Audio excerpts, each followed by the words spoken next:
6.4 지방선거 후보 등록이 끝나면서 사실상 선거전의 막이 올랐습니다. 세월호 참사 속에서 열리는 선거인 만큼 사회 안전 문제가 최대 쟁점이 될 것으로 보입니다. 이런 가운데 박근혜 대통령은 어제 세월호 참사 희생자 가족 대표들과 만나 특별법 제정과 특검의 필요성을 밝혔습니다. 오늘은 정치평론가 박상원 박사 그리고 김만음 원장과 함께 6.4 지방선거 진단해 보겠습니다. 안녕하십니까? 네, 안녕하십니까? 안녕하세요.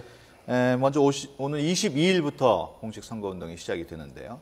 이번 지방선거의 가장 큰 이슈 무엇이 될 거라고 보십니까? 먼저 원장님부터 말씀. 네, 아무래도 이번에 그 세월호 참사에 따른 국민의 심정이 상당 기간 동안 정치 여론의 기본적인 바탕이 되지 않겠나 그렇게 봅니다. 네.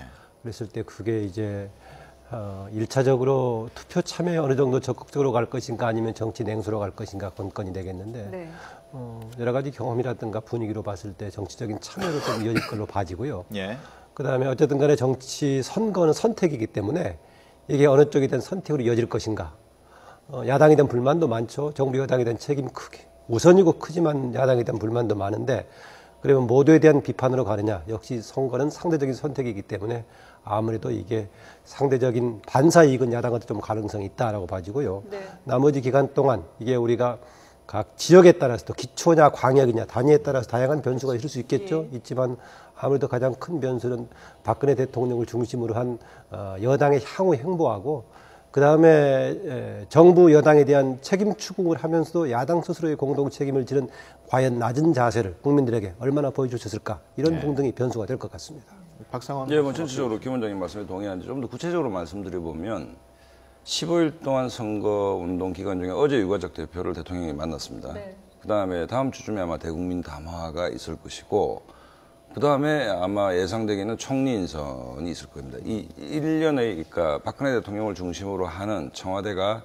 세월호 참사를 수습해가는 과정이 국민들로부터 얼마만큼 청와대가 위기의식을 느끼고 수습에 최선을 다해서 노력하고 있고 재발 방지를 위해서 진정성 있게 노력하고 있구나라는 부분이 어느 정도 국민들한테 받아들여지느냐가 선거의 가장 큰 변수가 될 것이다. 그래서 역설적으로 이번 지방선거 역시 가장 큰 변수는 박근혜 대통령이다. 저는 이렇게 봐집니다. 근데 사실 이번 이 세월호 참사를 겪으면서 박근혜 대통령에 대한 지지도라든지 정당 지지도가 변화가 있지 않았습니까? 그걸 저희가 이제 그래프로 정리를 해봤는데요. 일단 그래프를 좀 보고 얘기를 또 계속 이어가도록 할까요? 먼저 대통령 직무수행 평가인데요. 지난주에는 이 긍정적인 평가가 46%였는데 5월 둘째 주 역시 46%로 똑같았습니다. 부정적인 평가는 41에서 42%로 1%포인트가 늘어났습니다. 이 정당 지지도를 살펴볼까요? 지난주에 비해서 새누리당과 새정치연합 모두 똑같이 1%포인트가 올랐습니다. 일단 대통령 직무 수행 평가나 정당 지지도에서 그다지 그렇게 큰 변화는 없는 것으로 보여요. 일단 좀 세월호 참사 이후에 추락하던 지세가 일단 멈췄다. 네. 일단 그 지열 효과는 좀 있는 것 같다. 그러니까 바닥을 좀 쳤다라고 저는 봐지고 네.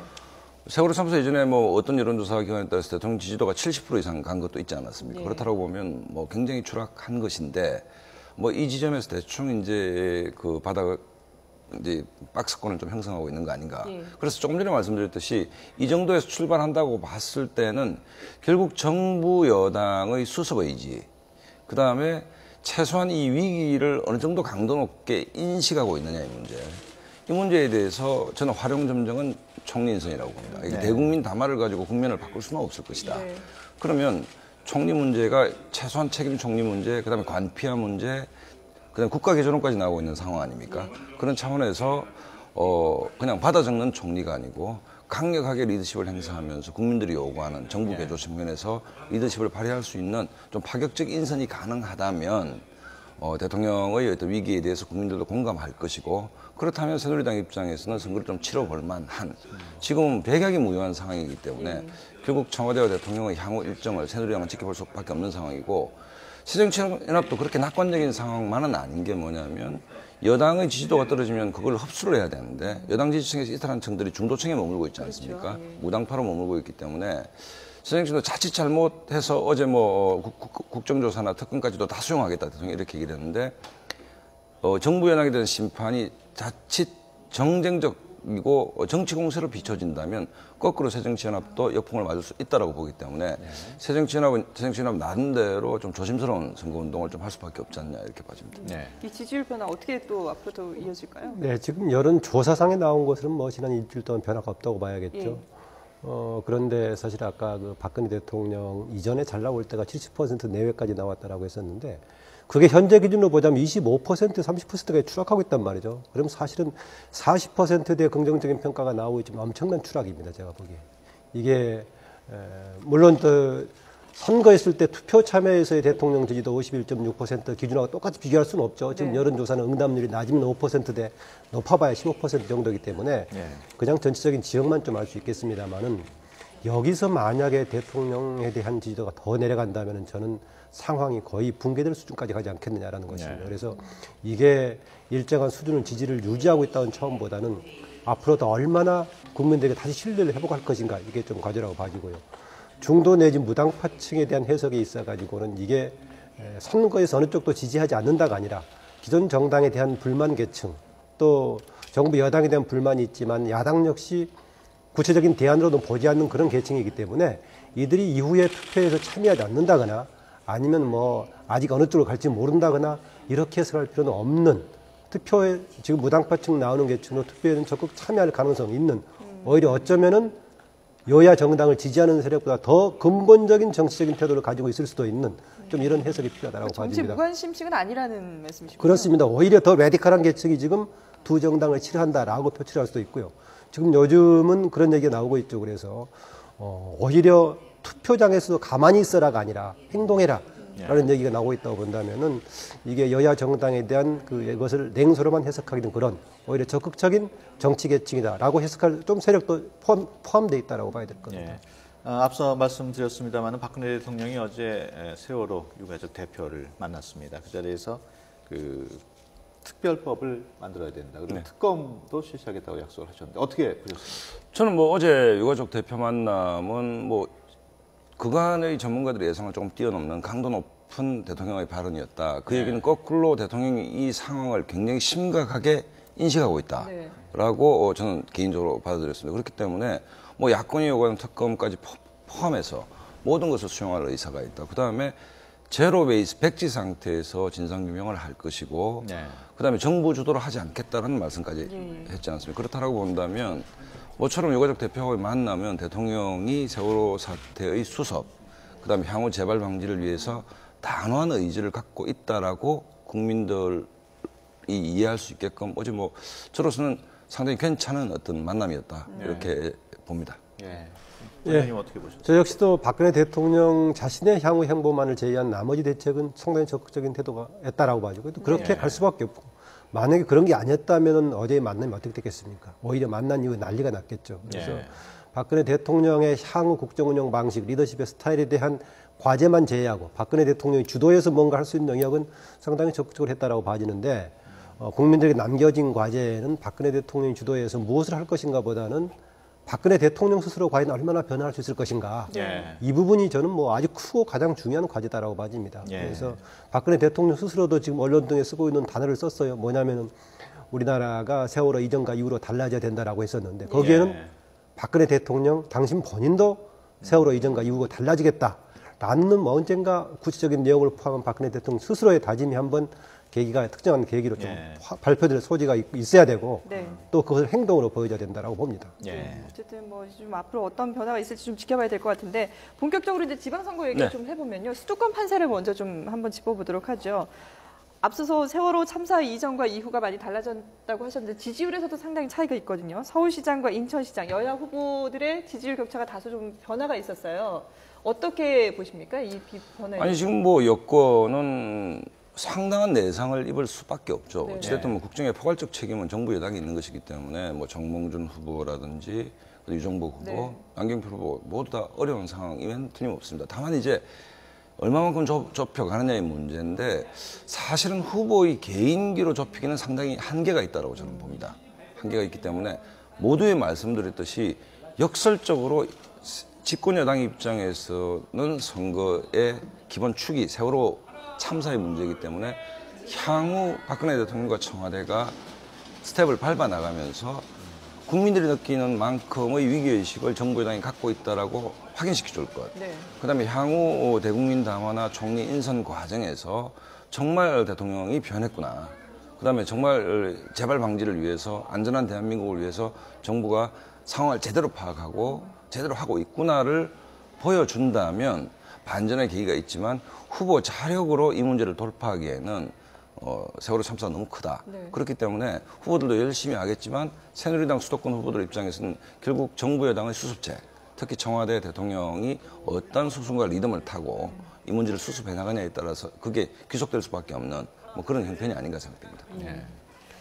역시 뭐 지금 상당히 지금 자체로만 보자면 격차가 굉장히 나죠. 네. 서울의 경우 특히나 그렇고 한데 저는 그 현재 지표상에는 투표에서는 이후에 여당 후보를 지지할 가능성이 있는 유권자 중에서는 좀 명분에 떨어지고 지금 약간의 두려움까지 있어서 조금 여론조사는 응답하지 않은 그런 계층도 있다고 봐집니다. 그보다는 그래 실제 좀 갭은 작을 것이다.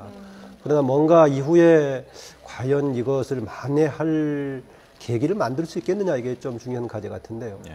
이번에 바로 그 서울시 후보의 경우 정몽준 후보가 등록한 다음 날 이념 문제를 들고 나왔어요. 예. 박원순 시장 전에 역사문제연구소 등을 예. 비롯해가지고 하는데 이게 지금 시점에서 과연 이념 문제를 들고 나오는 것이 타당한 것인가, 이념 여부를 떠나서 다른 것이 좀 쟁점이 되어야 될 상황이 아닌가라고 봐지는데 아마 정몽준 후보나 주변의 참모들도 그런 생각을 했을 겁니다. 했을 건데 이게 혹시 결국은 나중에 승부수를 그걸로 가져가려고 하는 거 아닌가 이런 생각 듭니다. 예. 나중에 여야 싸우다 보면 결국은 표 갈라져서 옛날 표를 가져야 이긴다 이런 생각을 가지고 있는지 모르겠는데 저는 아까 제가 뭔가 달라져야 된다고 봤었는데 네.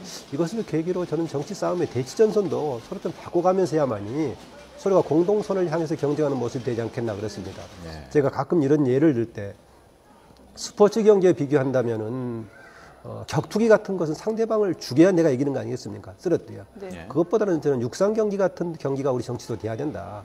어차피 상대적인 경쟁이지만은 내가 상대방을 밀어서 넘어뜨리는 것이 아니라 내가 잘 달려서 이기는. 그래서 우리가 좀 격투기 모델에서 우리의 정치도 점차로 조금 육상 경기 같은 그런 모델로 바뀌었으면 하는 좀 희망을 가져봅니다. 예. 하나만 말씀을 드리면 여론조사 얘기를 하셨는데 지금 뭐 야권 박원순 시장이나 지금 그 송영길 시장이 앞서가는데 그다음에 뭐 경기도 남경필 후보가 앞서가는데 4년 전에 오세훈 후보가 D-6를 한 20% 이상 앞섰는데 결과는 0.6%였습니다. 네. 그렇다라고 본다면 지금 앞서간 후보들이 낙관할 수 있냐? 전혀 그렇지가 않다. 또 오늘 모 일간지를 보니까 여론조사가 지금 오남용되고 있다는 얘기가 예. 있습니다. 그렇기 때문에 현재의 지표, 응답률이 현격히 떨어지는 상황에서 현재의 여론조사 지표가 객관적인 승부를 예측할 수 있는 객관적인 근거가 되느냐? 저는 굉장히 낮다라고 봅니다. 실제로 여론조사마다도 상당히 좀 격차가 있잖아요. 격차가 크죠. 예. 그렇기 때문에 우리가 참고로 보는 것이고 선거에서 20일은 굉장히 긴 시간입니다. 그다음에 4년 전에 우리가 복기를 해보면 천안함 사태는 당연히 집권당, 보수정당에게 유리할 줄 알았는데 오히려 야권의 평화 공세가 국민들에게 먹히는 그렇기 때문에 이 세월호 참사 문제도 절대 야권에게 일방적으로 유리한 주제는 절대 아니다. 그다음에 수습의 이니시티브는 집권 여당이 들고 있다. 양날의 칼이죠. 잘 위기 수습을 해나간다면 늦은 감은 있지만 그 지금 부동층이라는 게 대부분 새누리당에서 이탈하는 층이 많거든요. 이 지표끼리 돌아올 것이고 그 수습책이 미덥지가 못하다면 돌아오지 않겠죠. 그런 측면에서 봤을 때 현재 여론조사만 가지고 성패를 예단하기는 상당히 이르다라고 저는 봅니다. 예, 여론조사 관련 제가 지난주에도 똑같은 얘기를 했던 것 같은데요. 네. 여론조사의 응답 집단하고 응답하지 않는 집단 간에 상당한 차이가 있다는 저는 가설적인 생각을 가지고 있다 그렇습니다. 그래서 집권 여당에 대한 지지가 상당히 높게 나올 때는 불만 무관심 계층이 별로 응답을 좀 소극적으로 하는 그런 분위기 있는 상황이고 예. 반면에 집권 여당과 대통령에 대한 불만이 좀 크게 나오고 지지도가 낮을 때는 불만 무관심층이 적극적으로 행동하는 그런 상황일 때 나오지 않는가. 그래서 최근에는 상대적으로 대통령과 여당에 대한 불만을 가지고 있고 하는 계층들이 적극적으로 응답한다. 그것은 또 그만큼 정치적인 행동, 투표 같은 걸로 이어질 가능성이 있다는 것입니다. 그래서 우리가 해석할 때 응답하는 계층의 특성과 응답하지 않은 계층 속에서 무엇이 숨어 있을까 집단 속에 이것을 같이 이면을 보는 것이 필요하다고 봅니다. 예. 방금 우리가 여론조사 얘기를 하면서 서울하고 인천 경우에는 이제 야권이 앞선 걸로 돼 있고 지금 경기도는 새누리당의 남경필 의원이 앞선 거죠. 그렇죠. 조사상으로. 네. 이런 추세가 경기도도 계속될 걸로 보십니까?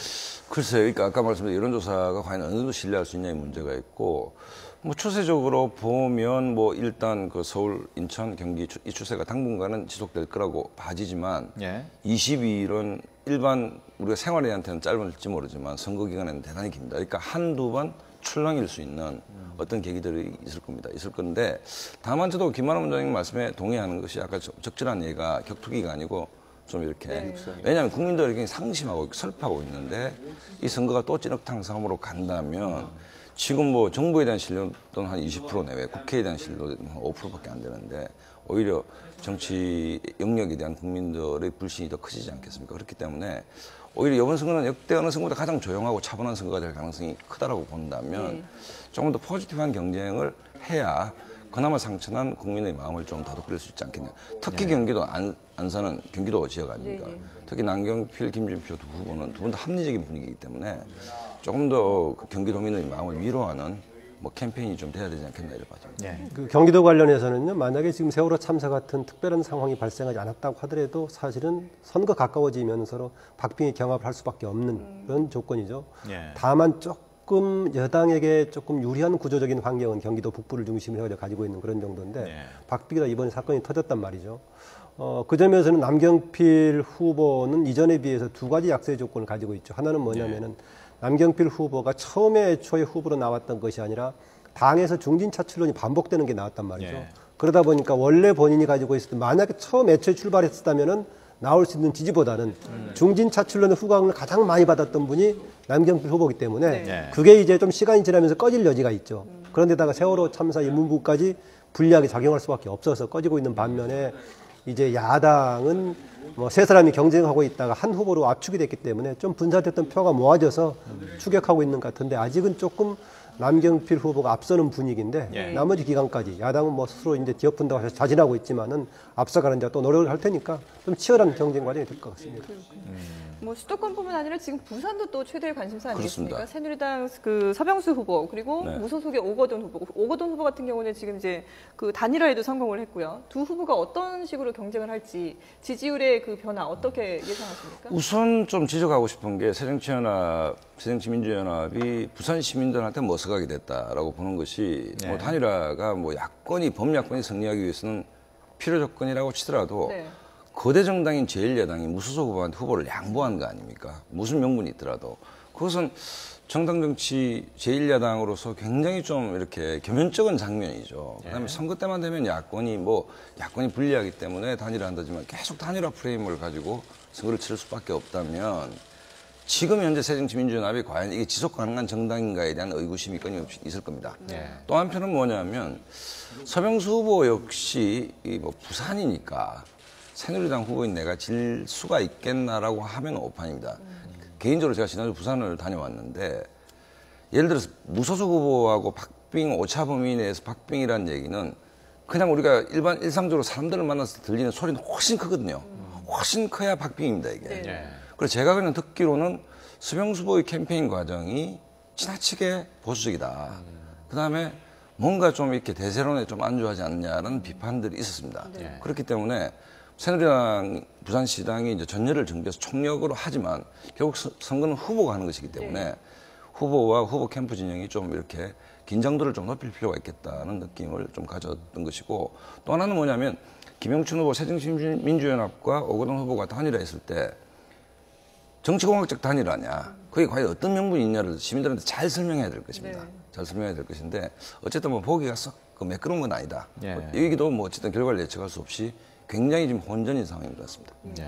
그 영남권 5개 광역단체장 중에서 지금 얘기하신 부산하고 이제 대구가 주목의 대상이죠. 네. 대구 역시도 권영진, 김부겸 여야 두 주요 후보가 조금 약간의 좀 경향은 다르지만은 두 사람 다 변화에 이끌겠다고 중심에 서 있고 또 경쟁해볼 만한 상황이고요. 김부겸 후보는 지난 총선 때 나온 40%까지 득표를 했기 때문에 득표력 경쟁력도 있어 주목해봐야 된다라는 것인데 네. 제가 이야기를 꺼낸 이유는 그동안에 영남권에서 현재 야권 계열에 소속되는 광역단체장이 지난 2010년의 선거에서 경남지사로서 당시 김두관 후보가 야권 성향의 무소속으로 처음 당선됐단 말이죠. 네. 그랬을 때 이번에 과연 영남권 광역단체장 5군데 중에서 예. 야권 성향의 후보가 이제 부산은 무소속이 되겠고 대구는 이제 새정치민주연합이 되겠는데 그 둘 중에 한 사람이 과연 승리할 수 있을 것인가에 따라서 다시 한번 예. 영남권에도 야권이 광역단체장으로 진출할 것인가 이런 변수가 되겠습니다. 이 광주도 지금 관심 지역입니다. 새정치연합이 윤장현 후보를 네. 공천을 했습니다만은 공천에서 탈락한 그 강훈태 후보하고 이영석 후보가 지금 단일화를 모색하고 있단 말이에요. 네. 거기서 이제 단일화가 됐을 경우 과연 윤장현 후보와의 경쟁 관심을 많이 끌고 있는데 어떻게 예상하십니까? 지금 만약에 두 분이 단일화를 해서 윤장현 후보를 꺾는다면 뭐 안철수 대표는 치명상을 입는 것이죠, 사실은. 그런 측면에서 위기일 수밖에 없고 그다음에 안철수 대표가 새정치연합의 합당을 결심했을 때 네. 가장 큰 조언을 하신 분이 권노갑 고문 아닙니까? 그러니까 심지어 다시 권노갑 고문에 달려가서 도와주십시오. 그래서 권 고문이 직접 광주 가서 유세를 하겠다. 뭐 이런 정도면 상당히 위기다, 지금 이게. 근데 이제 이 두 분의 단일화가 굉장히 델리케이트한 측면이 있는 것이 부산은 됐지만 이영수 후보는 의원직을 아마 오늘 내일 던져야 될 겁니다. 아직 단일화가 안 됐는데 의원직을 던진 뒤에 단일 후보가 안 된다면 의원직도 날아가고 후보도 안 되는 네네. 상당히 황당한 어떤 상황에 빠지는데 저는 이 강훈태 시장과 이영수 후보 간의 단일화가 생각 밖으로 이렇게 뭐 잘 되겠냐라는 의구심이 좀 있습니다. 어찌됐든 만약 단일화를 전제로 한다면 새정치민주연합 윤장현 후보가 상당히 버거운 선거가 될 수밖에 없다.